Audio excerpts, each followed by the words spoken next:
মুখার্জিকে নিয়ে এসেছিলাম আমরা, আপনারা সমর্থন করেছিলেন, ইতিহাস তৈরি করে দিয়েছিলেন আপনারা।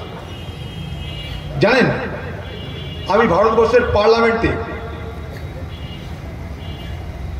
যখন ধর্মনিরপেক্ষতা নিয়ে আলোচনা হয়, বিজেপি কংগ্রেস নিয়ে আলোচনা হয়, তখন আমি আমাদের যারা বন্ধু বান্ধব আছে, যারা চেনা জানা হয় পার্লামেন্টে, তারা সরকার পক্ষ আছে, বিপক্ষ আছে, সকলের সঙ্গে চেনা জানা তো হয়ে যায়।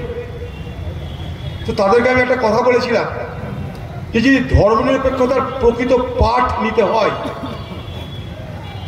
তাহলে আপনারা চলে আসুন মুর্শিদাবাদে, আর মুর্শিদাবাদের জঙ্গিপুরে। একটা ব্রাহ্মণ সন্তান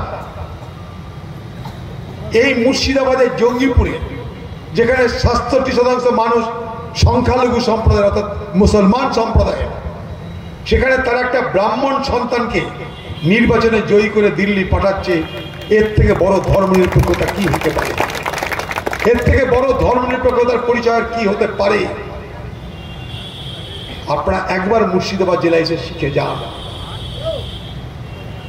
তাই আজকে যখন দেশের ধর্মনিরপেক্ষতা বিপন্ন, তখন আমি জানি সব থেকে সেই ধর্মনিরপেক্ষতাকে বাঁচাতে এগিয়ে আসবে এই এলাকার জনগণ, যারা তাদের জীবনের বাস্তব প্রয়োগে ধর্মনিরপেক্ষতাকে প্রতিষ্ঠিত করেছে। আজকের ভারতের এই দুর্দিনে সেই ধর্মনিরপেক্ষ শক্তির পাশে তারা দাঁড়াবে, এ কথা আমি হলফ করে বলতে পারি। দেশ বড় দুর্দিনের পথে এগিয়ে যাচ্ছে। সংবিধান থাকবে কিনা, থাকলেও এই সংবিধান আজকের মতো থাকবে কিনা তার গ্যারেন্টি নেই। যে সরকার আজকে ক্ষমতায় আছে তারা সবকিছু করতে পারে। আমি একদিন পার্লামেন্টে বলেছিলাম মোদীকে, নরেন্দ্র মোদীকে পার্লামেন্টে,